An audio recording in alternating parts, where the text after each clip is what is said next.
I enjoy it though. I love it. I love getting up in the morning and coming to work. It's one of those kind of deals where you don't have to, make me go. I just kind of naturally just kind of end up in my office every day. That. Chip on my shoulder. Yeah, yeah. I got something to prove, like a gun in a holster. Yeah, yeah. Loaded, ready to shoot. Got big energy. Yeah. Ain't scared to dream. Got big energy. Got big energy. You know this a different energy, right? Welcome to the Miller Experience, where we have up-close and personal conversations with people that I admire and big fixtures of the game. And my guest is definitely one of those people. Prior to taking his reign at SC State, this coach spent 5 seasons as an assistant coach at the University of South Carolina under legendary coach Lou Holtz. With the last 3 seasons as a running backs coach. During his time at USC, he helped build the Gamecocks into one of the top offensive teams in the Southeastern Conference. Today, this coach is entering his 21st season as head coach at SC State. During his tenure as coach has compiled an overall record of 120-64 and 94-33 in the Mid-Eastern Conference. His teams have captured 2 MEAC titles, shared 4 others, and made 4 trips to the prestigious football championship subdivision playoffs. He needs just 9 more wins to become the all-time winners coach in school history. Remarkably, this coach's first decade as head coach was exemplified by 10 straight winning seasons. His first year in 2002 resulted in a 7-5 overall record and a 4-4 MEAC record. This was followed by an 8-4 overall record for a 6-2 MEAC record in 2003. His winning ways continued through 2004 and 2005 seasons, in both in which he earned the overall record of 9-2. In 2008 and 2009, the Bulldogs ended their season with a 10-2 and 10-13 record, representatively each earning the MEAC title. Coach's first losing season came in 2012, but he and the team turned around in 2013 with a 9-4 overall record and a 7-1 MEAC record. In 2021, this coach defeated Deion Sanders and the Jackson State Tigers in the Celebration Bowl, 31-10. Ladies and gentlemen, welcome to legendary Oliver Buddy Pough. How you doing, Coach? Hey, Ernest. Fine. How are you? All right, nice to meet you, man. I appreciate you coming down and checking on me. Yes, sir. Yes, sir. So let's talk about the beginning, okay? Where you from? Tell the people about yourself and how you came with the nickname Buddy. Well, my name is Oliver. Yeah. It's actually Oliver Wendell Pough III. Okay. And my dad was Oliver Wendell Jr. He didn't particularly like Oliver either. Yeah. And rather than me be stuck with a name that he wanted to name me but didn't necessarily like, he named me Buddy. So he'd have a way to name me something that he felt more comfortable with. And, from that point on, I've been Buddy for the rest of my life. From a baby. Wow. And my oldest son, Oliver the Fourth, we also call Bud. Yeah. So it kind of goes, on through our family lineage now that, there's a Bud Pough somewhere around. So yes, sir. Hopefully he'll carry it on. He's in athletics too.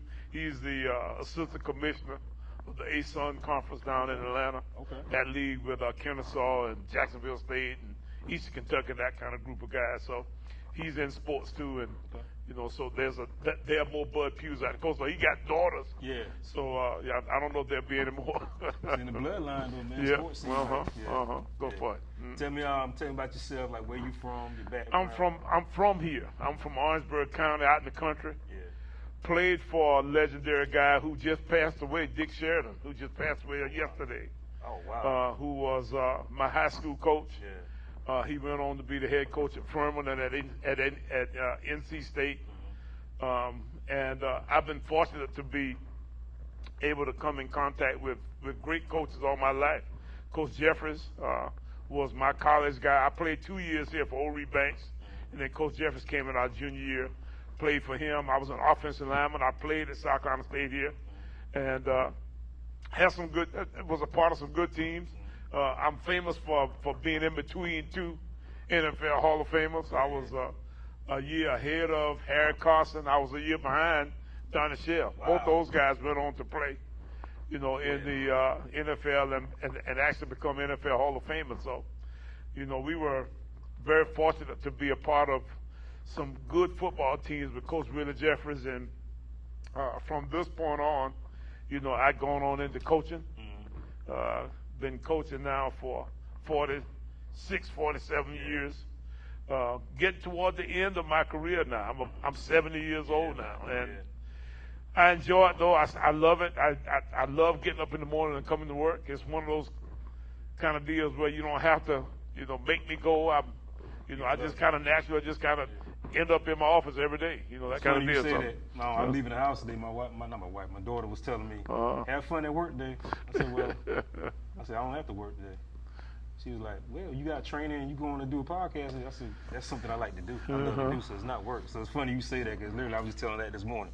Anytime you're doing something that you enjoy doing, if you got a career that you enjoy, you're a lot more apt to, do a good job at it because you're enjoying it as you're doing it. So that's kind of the way it works. So I'm looking forward to another year. This is my 23rd year, I think, here coming up as the head football coach here at South Carolina. I said, we got a spring season in there some kind of way that I'm quite sure, I don't know exactly how you count that year, but it was a lot of fun too. So I can tell you that I'm looking forward to this year and us getting back on the good foot because we had a little bit of a down year last year after having a great year the year before. So I'm looking forward to this year coming up, this 23 season that we got upon us. Now, you said that you play offensive lineman in between two NFL Hall of Famers, which consist of Carson. I'm going to ask about him off camera. I got some questions about him. Did you ever have NFL dreams? Of course. I think all of our guys that come in here to play college football, got kind of in the back of their mind that they want to play at the next level. Very few of us can, and most of us don't have the size and strength dimensions. Some of it you can actually control, some of it you can't control. But I can tell you that from the very beginning, I thought I could. Once I got in here and saw the guys who could, I could see pretty easily that I probably couldn't. At that point, you're going about the next way to hang around the game for the rest of your life that way. And, that's what I've done in coaching. So, I don't necessarily feel like I was slighted by the fact that I couldn't play in the NFL because I can tell you that I've had a ball doing what I'm doing for as long as I have. I think you would have had more fun anyway, coaching besides. Well, it's been fun that way, so I've enjoyed it. Yes, sir. All right, in 1996, you led Fairfield Central High to a perfect record, 15-0, and claimed the Class AAA state title. You earned SC High School Coach League Coach of the Year honors that year. Tell me, how did that make you feel, man? Tell me, how was that experience? Well, it was a great feeling to be awarded, all the different honors and that kind of stuff. But it was more a good feeling of working with a group of people to accomplish a goal. And we had a wonderful group of coaches, players, parents, everybody from that community that pulled together for the success of the Fairfield Central Griffins. And I can tell you that I'm still close to a lot of those folks today. I've got guys who coach with me, guys who play for me, that kind of stuff that have come on, and gone into the profession, that they, can kind of reflect back to those days. And then there's all kind of relationships with people who, I run into from time to time now who were there at that point that I'm still close to. So all of the places I've been at, I was the head coach at Keenan High School before I was the head coach at Fairfield Central. And I can tell you that I've got great relationships with the people of Keenan and got all kinds of things that we somehow or another connect with, especially with social media and all the kind of stuff that you can have now that kind of keep you connected to folks. So, it was a wonderful time, in my career. And it's hard to believe that's been almost 30 years now because it's 20-some odd years here. I was 5 years in Carolina before, we eventually got here. So, it's been a long and fun journey. And I still reflect back on those times because and I think we're like 25 years out, 30 years out, we need to kind of start maybe having some reunions and that kind of stuff, with those groups. I think I was at a 25th deal for the championship team, but, it's all fun and you still kind of wait, to kind of make sure that you can kind of reflect back on those days, in ways where, it's just a joy. Yes, sir. Yes, sir. So after you left Fairfield, you went to USC to be a running back coach. You spent 5 seasons there, as assistant coach under USC head coach Lou Holtz. With your last 3 seasons as running back coach. During your time there, USC offense was the top offense in the SEC. What was it like coaching under Lou Holtz, and what did you learn from him? Well, first off, I was 2 years with Brad Scott. My first 2 years there, I was with Brad. Okay, correction. And that was, a wonderful time, a wonderful opportunity for a guy coming from the high school ranks to be able to get a job, as a SEC assistant. That's a major opportunity. You're exactly right. So that was a neat deal, and I'm still proud of that accomplishment, and still very gratified, by Brad giving me that opportunity. I feel really good about him. And then from there, I got a chance to stick around. Brad got fired. I told him, I said, I probably was the guy who got you fired.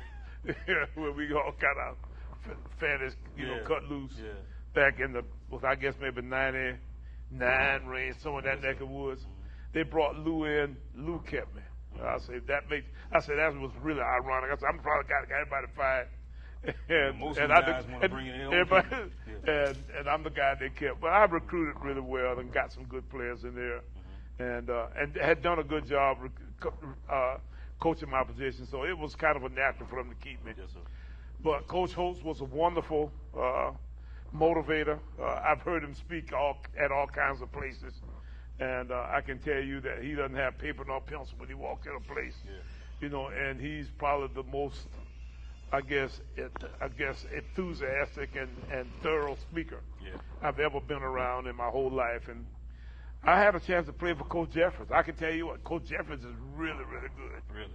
And, it's neat to be able to be around those folk and kind of see, how they use words to kind of spur on different kind of stories and that kind of stuff that they've told over and over again. They don't ever tell them the same way twice. At the same time, those guys really are something special.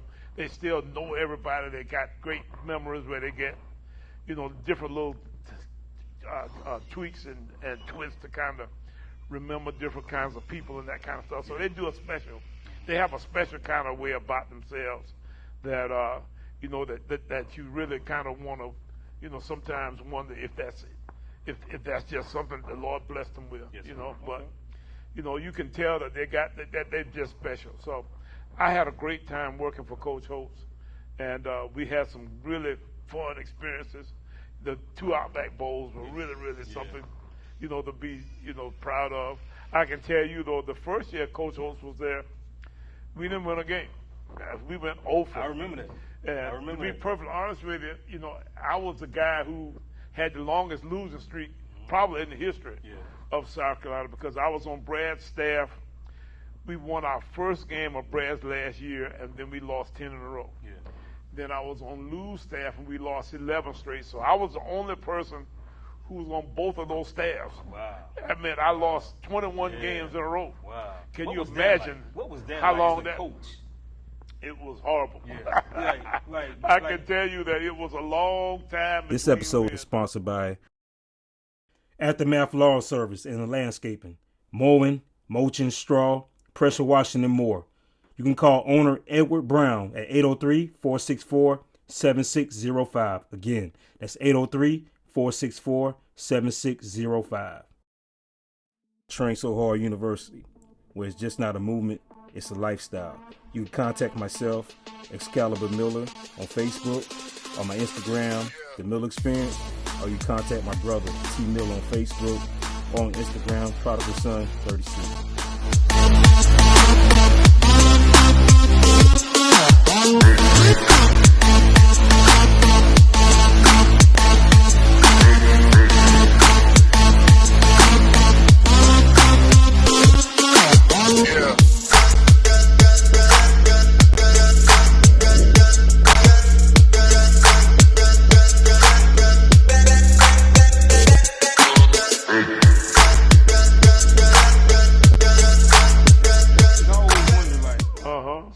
Especially NFL teams, when they go 0 and such and such.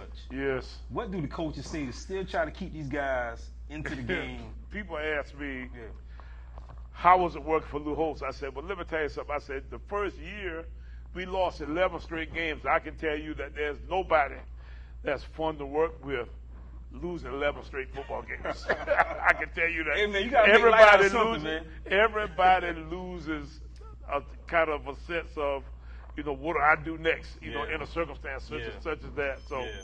So it was a long time coming for us to be able to, get through that long, hard year. But we got through it. Yeah. And the next thing we knew was the next year, we were able to get out and get to playing better. We won a game. We won 8, 9 games. We went to the Outback Bowl. Mm-hmm. We take a team that had lost that many games in a row, and then we take that team to the next year, and then we beat Ohio State, and then we go back and beat Ohio State again. Let me tell you something. You talking about a great feeling about a turnaround, but that was one of the most magnificent kinds of circumstances you have, in a situation such as that. Yeah. So you coach at Keenan, Fairfield, USC, and now South Carolina State. Mm-hmm. When did you decide that you wanted to be a football coach? Coming out of high school, that was always part of my, possible career choices. My mom was a high school basketball coach. She taught math and coached a little basketball. My dad was an ag teacher in high school. Farming, vocational agriculture, and I think all ag teachers think they can coach. So he was kind of.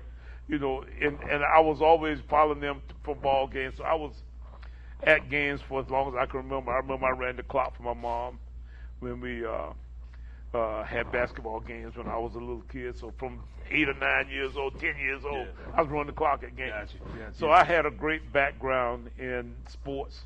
And then, all I want to do is play sports. I mean, that kind of deal. So it just kind of came about, in a way where it just was a natural for me.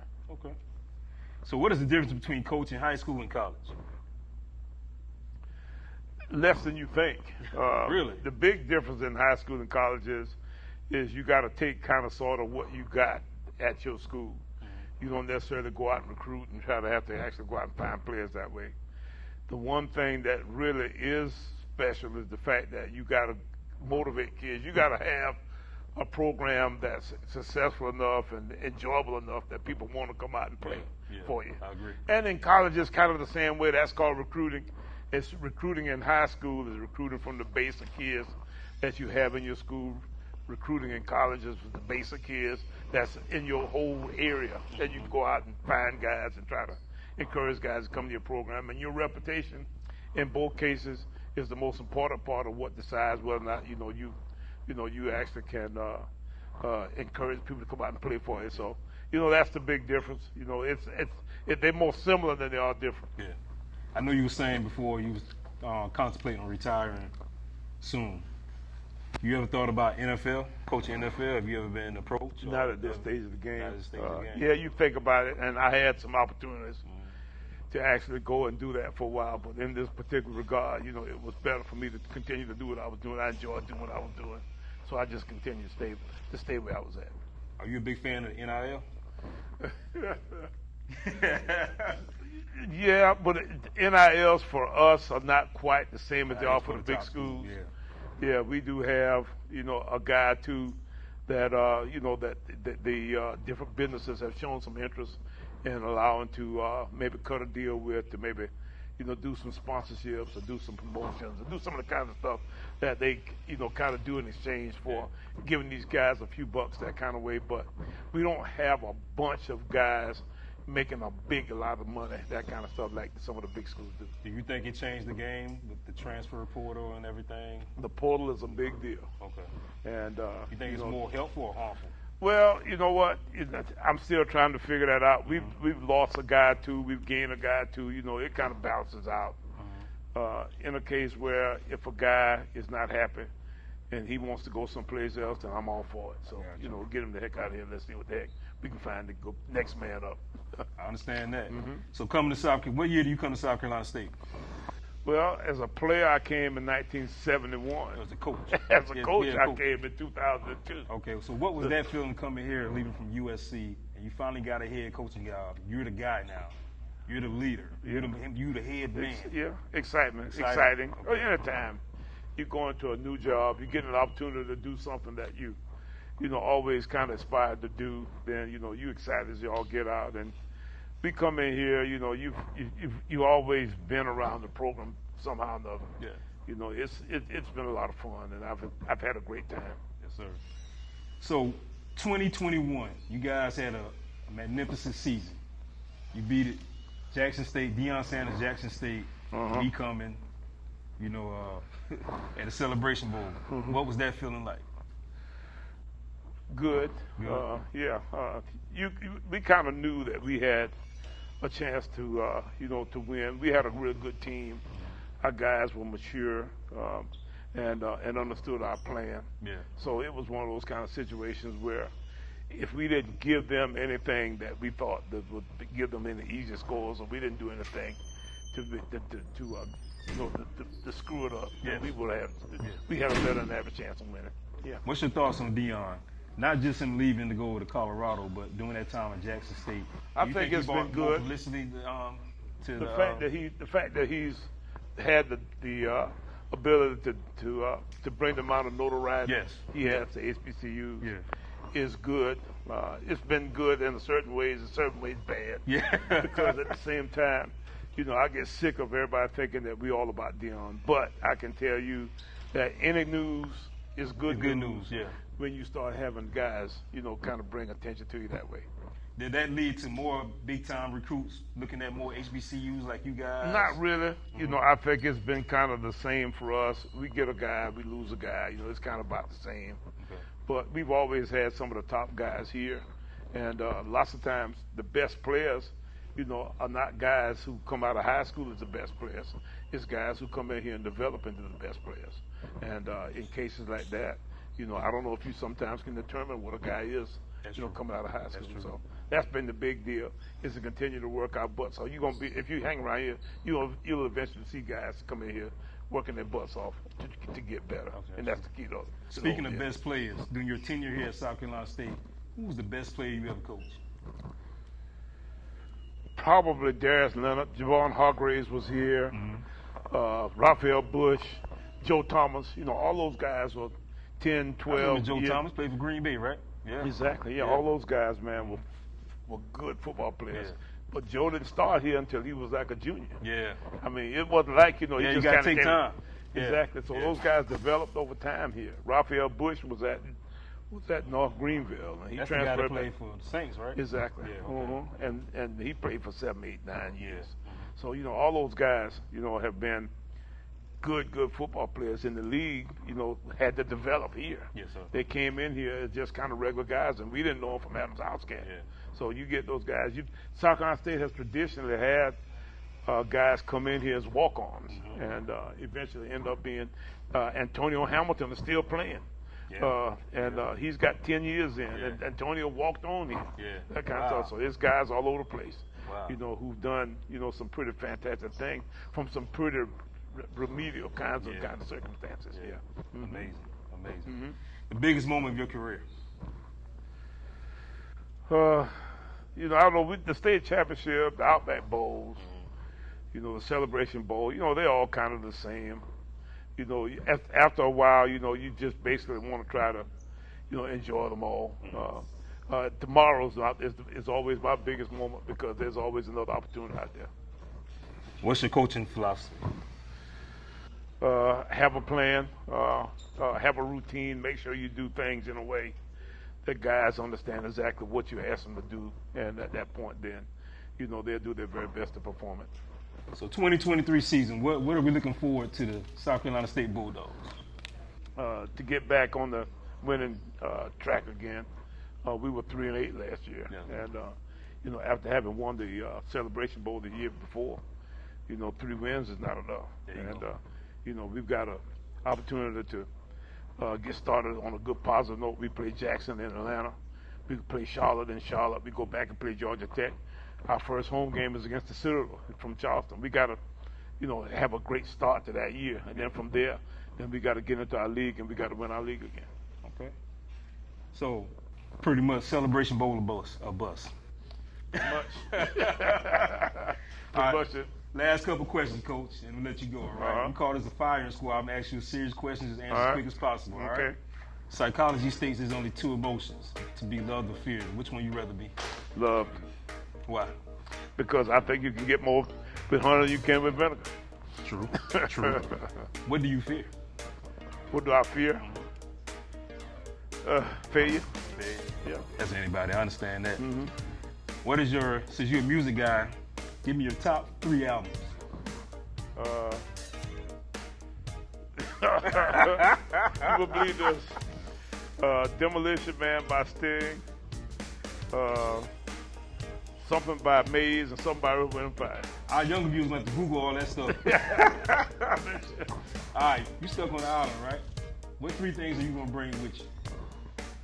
I'm stuck on the island. What 3 things I'm gonna bring with? Something to make fire, something to cut with, and shoot. Shoot, I got you. Last question, man. So when it's all said and done, how do you want everybody to remember Oliver Buddy Pough?